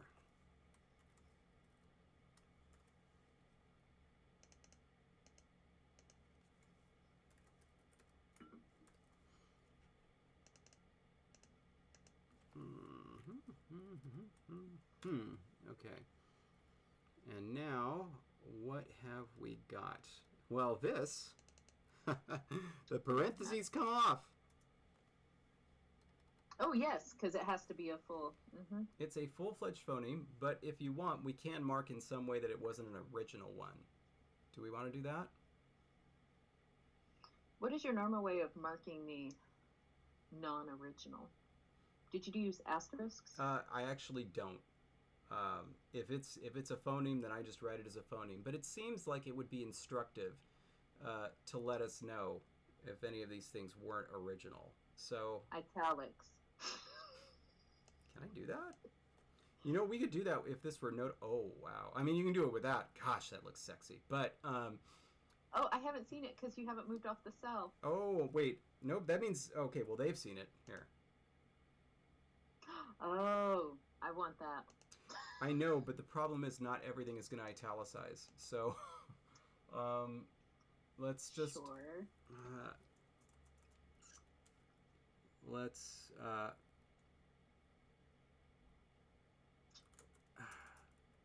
sorry. Because if an asterisk is an older form, what would a good notation for a newer form be? And Jason, you're absolutely right. The italic angma is swoon-worthy. Oh, color code it? Bold it? Actually, color coding would be good. Since you said modern, I was thinking hashtag. But that was totally what I was thinking when I said that too, which is hilarious. So I didn't say it out loud because I'm like, well, that's just silly. But it's not, apparently. No, but actually, no. I keep forgetting that it's like, oh, it's a document. You can use color. No, obviously, color is the best solution. I don't know. Thank you, Gravity Grid, for that suggestion. I cannot accept the credit there. That was Gravity Grid. All right. I mean, it's just kind of embarrassing. All right. Let's see. Especially when you've already color-coded down below. Yeah. It's like color is obviously there. All right. I'm going to go with... Oh, that wasn't what I was trying to color. Oh, hi. That was green. Yeah. Let's make it a little darker than that. Okay. It's still a little light. Let's make it super dark. Okay, there we go. Green. Sorry, Hobo Man Cat. It was also your suggestion to color code. All right. I don't mean to take away credit. Okay. So, I can see it enough. It's not like super green, but I can see it enough. And then for deleted ones, let's just use red. Oh, yeah, that's green for the go-ahead. If you can't see the green, is there something else we could... Is there a way we can get it greener, but also still legible? Okay, just a second. I'm going to see. Oh, yeah, you go for it. I'm gonna do this. I'm going to ruin your beautiful green color. Got it. Okay, yeah, no, not that one. It's a little bright. That's more greeny, right? That's good. Let's do that. Okay. All right, good. So that is settled. I've got the sound changes written down. Maybe. Okay, so what I'm going to do is I'm going to go write these sound changes in. Maybe you can look at the blue versus black thing going on, the vowel changey stuff. Yes. And see what you think. What I think? I already know what I think. Oh, what do you think? The only thing, well, I definitely like the vowel changey lowering. Okay. And I'm on the fence of just having the go to an O instead, and just say, you know what, that's what happened. Yeah, that's what happened. I did that sound change with a Raytheon, and I really liked it. It did have a concomitant sound change where became A, but we don't even have that. Why? Sorry. You guys, I just had an experience where I realized I've been saying a word wrong my entire time I ever knew it was a word. What? Can you say that again? The change, they happen hand in hand? Concomitant? Concomitant. Wow, I have said it not that way my entire... Is there another way to say it? I'm going to look it up right now because that is not... Hold on, how were you saying it? Were you saying it bagel? Sorry. Community. Did you watch Community? No. Oh, darn it. Just the way you said it. Concomitant. All right, let's see. Concomitant. Wow, I think I have completely ignored the fact that there is an N there, and I've always said co-committant. Whoa! So when you said it, I knew what words you were saying, but I was like, "That's amazing. What? Wow. This is what happens, folks, when you see words on paper, but you have no reason to say them out loud until you do. And then you realize you're a chameleon in the forest of life. Oh my God! Do you watch How I Met Your Mother? I have seen it. Yes, I haven't seen every episode, but I've seen it. Well, I've seen a lot of the episodes. Ted finds out in one episode that he said chameleon the wrong way his whole life. I always thought that superfluous and superfluous were two different words. I mean, understandable. Mm-hmm. And I'm going to... I don't have schwa insertion. Oh, wait. No, there it is. I just saw it. No, it's stop insertion. All right, well, that's close enough. So here's the spelling of the word for anybody who wants to see it in the comments. That's the word that I just learned how to say.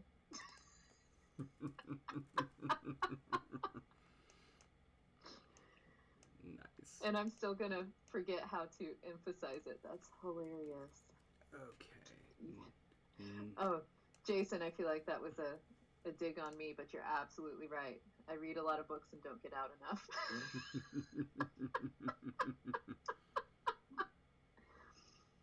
All right. Oh my gosh.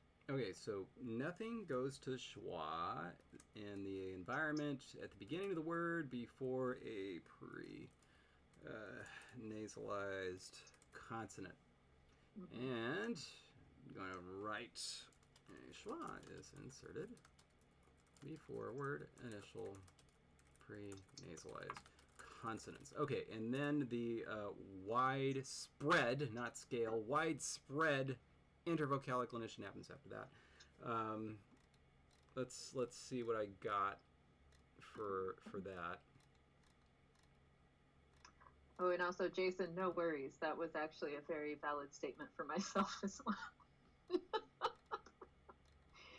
Jason apologized and said it was a dig on him. Well, maybe not apologized. I don't know if that was an apology, actually, but it's a fair assessment of my life. This sound change that I have in here, this came from Hakanaki, the language I created for the Caveman show that never aired twice.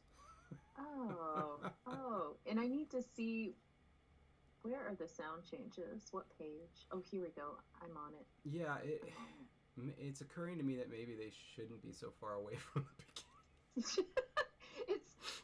There's a little bit of a space with morphology and syntax.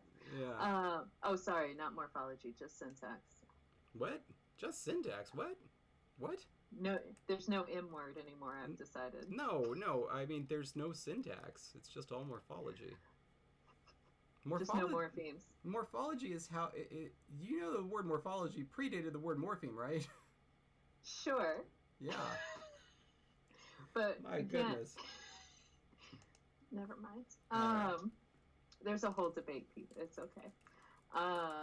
So the schwa insertion before a pre-nasalized consonant is the one that you said that was actually in what language? Hakanakwa? Akanaki. Akanaki. Do you like how I changed that for you? Yeah, it's crazy. Based on where the stresses are and everything, things get either simplified or they get geminated, like every other syllable. It was actually inspired by something that I saw in a language that Sylvia Sotomayor was looking at. She reads through everything by Eichenwald and Dixon, like literally everything. There are 100-page tomes, and one of them had something very similar that I thought was cool, that I thought I could make work really well. And it came off very well for the Caveman show that, again, nobody has ever seen. Twice. That is so unfortunate that that happens, because you can't share it. Yep. Oh. All right, so first thing is, let's see here, unbold and italicized. Okay. What the what? Hold on. I think. So the little pre-nasalized are not italicizable? No, they're not. Evidently not in the font. Okay, so that becomes. Actually, there's really no simple way to write that rule, is there? Oh, yeah, no. Okay, so we gotta just do it this way. Okay, so consonant minus continuant, there, becomes a nasal. And then otherwise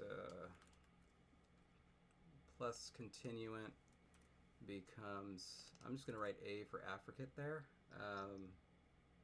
And then we will, okay, so then intervocalic lenition causes pre-nasalized stops to become homoorganic. Nasals, by the way, I hate that word because it feels like it should be homo-organic, but it's written homoorganic. It sure is. Also, have you ever come across in the literature the word warder or worder? Worder. Is that how you pronounce it? I don't know. I'm trying to say what you're saying. I'm like staring at you. W-O-R-D-E-R. Just worder? Yes. I have not seen that, no. And it is a portmanteau of word order. I had definitely not seen it. I've seen it in papers, real linguistics papers. They use it. Worder. Is it worder or worder? Worder. It has to be worder, right? Or is it just one of those... Worder is horrible. Or is it just one of those things where you just say word order and it's written that way? Kind of like pounds is written LBS. I'm wondering, like, how lazy we have to be that we can't just say word order. It's not like it took out that much to say worder. Worder. It seems like it came out of the era of the 70s where if two phonological rules, one was better if it used less ink. It was real. It was real. It was real. Anyway, but okay. by the way, you know how I pronounced LBS when I was a kid? I thought it had a pronunciation, or I just said it in my head. I called them Lillibuzz. Oh wow! I thought maybe you would go for like lubes or something, but you just added a bunch. Do you want to know a fun story about how I pronounced something differently as a kid? Oh, but I was going to say just to clarify, because LBS is short for Lillibuzz.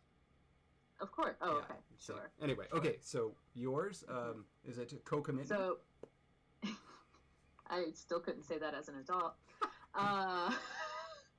So no, when I was younger, I couldn't say hamburger, and so I would pronounce it hangaburger. Ooh. Isn't that cute? That sounds like a chain. A hangaburger. All right, so if anyone opens Hangaburgers, I want some credit somewhere. Welcome to Hangaburger. You order it, we put it on the hook. You get it. Terrible. I love it. Okay, so let's see. Inorganic stops to become homoorganic nasals, and the pre-nasalized, fricative to become an affricate. Okay, so that's done. Now we just need to... and was there another sound change somewhere in there? I think that was it. Oh, yeah. Oh! Hey, I know John McWhorter. Did you see my taste of? Hangaburgers for your hangover. Oh, yeah. There we go. Now that's an idea. That's really good. Okay. All right. Okay, so you liked the vowel change. I did, yes. Okay, so we've only got 4 vowels that we need to worry about right now, and so let's get rid of this, and let's do just I don't know, seen, soon, son, and sun.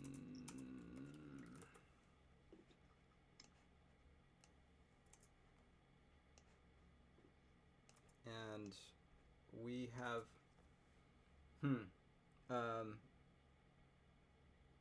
so if we want to if we want this to happen for the pre-nasalized consonants, this sound change has to occur first, so it'll be in between our two.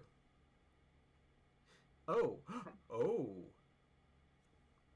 if it occurs, it makes a difference where it's ordered, because we have the schwa insertion. So if something's going to happen a schwa before a nasal, then it matters where it's ordered with respect to that as well. Okay. Because otherwise that would have to change. Or sorry, that could not change. Exactly. Otherwise the other one would have to. Yes. Oh, or rather, let's put it this way. This one would change, but the one that was inserted epenthetically would not. Because it came after. Yes, exactly. Yes. Okay, we're on the right order. Woo. Talking about Esperanto in there. Dang. All right. Anyway, okay, so should this be our last decision of the day? Probably. Yeah, you're right. It's getting going on. It's getting late. All right. So, okay. So this is if there's lowering happening. We know that that's going to happen. We don't know what's happening here. Oh, so maybe, okay. Because otherwise, if the is raised to the O, those are all going to overlap. Which is fine. But then, what would happen to this?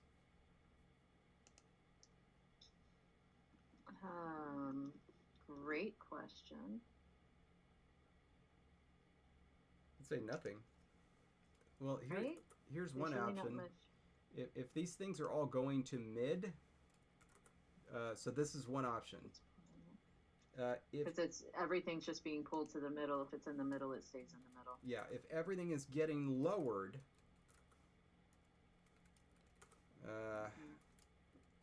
then Ooh, and then would that be san? Just stay san? yeah, so that would happen. Okay. But I got to tell you, I'm not happy with either of those.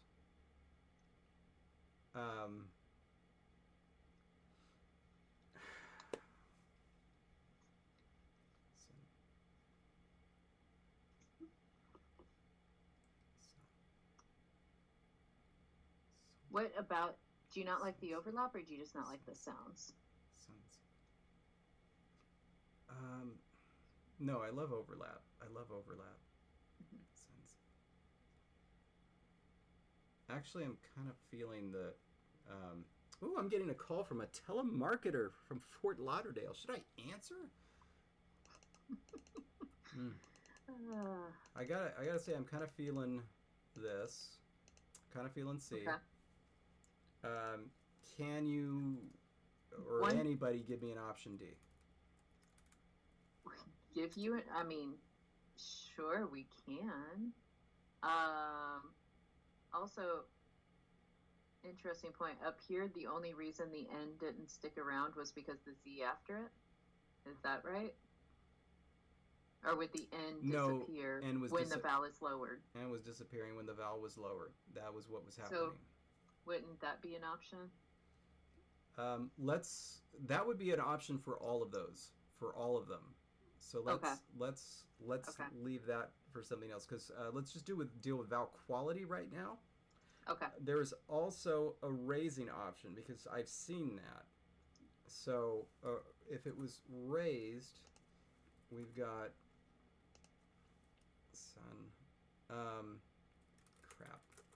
one of those two, and then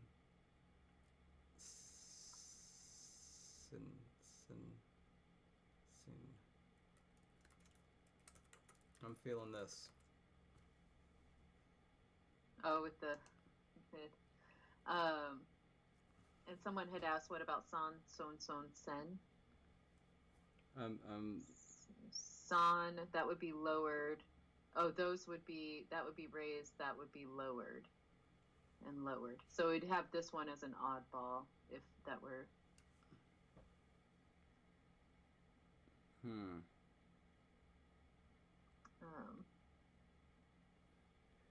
By the way, John Quijada has a word for that from his LCC2 talk regarding the conversation about mouthfeel. You should look it up on YouTube. It's there. It's good. Okay, so is it bad that I like D simply because I feel like we could write in rules where you're going to see the E in one situation and the E in another situation, and same for this? You're talking about if in the presence of a back vowel or something? Yeah. I will suggest that I'm probably going to want to ultimately get rid of those mid vowels, just so that I don't have to write them. But, I mean, that could be a later sound change. Okay, so I see what you're saying. So it's like, seeing if it's dragged forward, son otherwise, son if it's dragged backwards, son otherwise. Yeah. And then we'll never have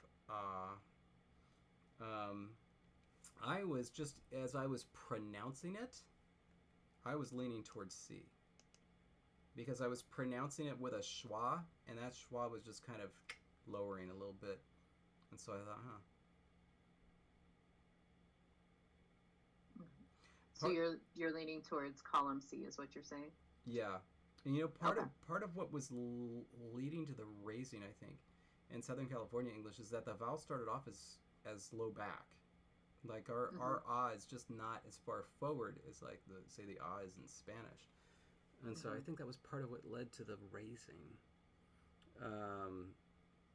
Let's see.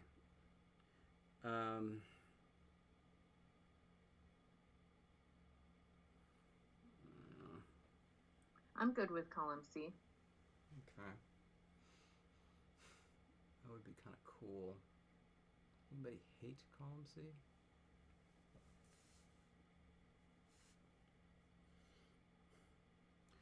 I mean, ultimately, I have to defer to you, because you outrank me. But you are the master conlanger. Yeah, but you have a PhD. You just shot straight to the head of the pay scale. I'm still working on my postgraduate credits. You know. Okay, well then I vote C, I think. I'm seeing if a few people have mentioned that they like the C. Is going 4 vowel to 3 vowel? No. I mean, in this very narrow phonetic context, I mean, schwa is still around elsewhere, plenty of places, and we haven't even got to the vowel combinations yet. We're talking about single vowels, just single vowels. There are going to be, 2 vowel combinations that lead to so much mayhem and mischief. Just you wait. All right, so all the votes that are being recorded are for column D. You know what? Oh, no, there's one for C. One. All right. Let me jump ahead and just a quick question for basically for this form. Let's just say Dala. Let's say if we did see, do you want, I'm sorry, Anala or Anala? In other words, is that epenthetic schwa? Is this change happening before or after the epenthetic schwa? Before. Before. All right. I like before. I like before.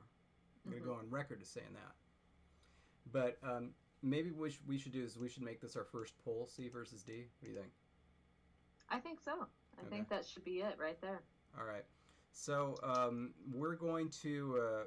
For those who are following us on Patreon, we're going to throw polls onto there, and basically just let you decide. So we'll lay out C and D and put the poll on there, and then we will abide by the results. God, I like it. Vote C. What's that? Nothing. I'm not going to influence it. I'll abide by it. I'll fix it. I'll fix it no matter what happens. Gosh darn it. There's going to be 8 other sound changes introduced to the layer. I've done it before. I'll do it again. All right. Okay, cool. So yeah, anyway, by the way, big thank you to our 2 patrons. So that's that's Mateus. How am I getting on? Am I coming close on that? Mateus. Please tell me if I'm close, because that Dutch diphthong, I tells you. And then our first patron, which you will pronounce it. Oh, I was hoping you would. I actually had a note to say, ask David to pronounce the names for me. And since you clearly said I outrank you, that's all on you. Oh, brother. All right, just a minute. So, I wonder if they're watching. Royd? I mean, okay, but it looks like a word that might be Celtic. Uh-huh. You know? And so yes. It feels really rude to say Royd if it's not Royd. I'm so sorry. But thank you. That was our very, very first patron, and we are very grateful to you. All right, so we're closing up shop, and then we were going to talk, because we forgot to, about when our next one is, because it can't be this time next Thursday. Right. Yeah. And as a side note, I sent you an email with a list of times that could work. And so if you're able to make the decision right now, we could let everybody watching know right now. Let me pick it out there. Okay, so here we go. Monday. It's at the bottom of the long email. Yes, so Monday at 3, Wednesday at 2, Friday at 3. Let me ask you, I'm looking at Monday and Wednesday. How much time do you have for Monday starting at 3? Do you have Mm-hmm. do you have 2 hours? Are you good, or like is it a pinch? Oh yeah, I would have 2 hours. Okay, and Wednesday starting at 2. I would also have 2 hours. Full 2 hours. Okay. Both of those, and the reason why we didn't do this the first time. So Meridian gets home at 5 on Monday, so like she could be coming home right at the end of that. And then for Wednesday, if I was going to go to dance class, then I need to leave at 4. Oh, but you know what? I can always just go later. I can I just think go Wednesday later. also would make it closer to our normal day. So Yes. if Wednesday is possible, that Wednesday, may be. Wednesday at 2 p.m. Pacific. That is when Yes. episode 2 will be. We will continue, and yeah, this thing will get done. Gosh darn it, we're getting there. I already like some of the things that have happened. I'm very pleased. So yeah, thank you for following along. Thank you for all the comments. Jessie. Oh, sure. I thought you were going to I don't say know. something else beyond those thank yous, No. so I didn't want to cut you off. No. But I also Right now. thank you. You guys have been an amazing audience, and thank you for all the participation. And I can't wait to see you next week. All right. Thank you so much. Hopefully someday the key thing will work, but you're all going to see a huge, crazy, whoa dude screen in a second. Here it goes. Woo! Yes. Worlds within worlds. All right, everybody. Bye. We'll see you next week. Bye.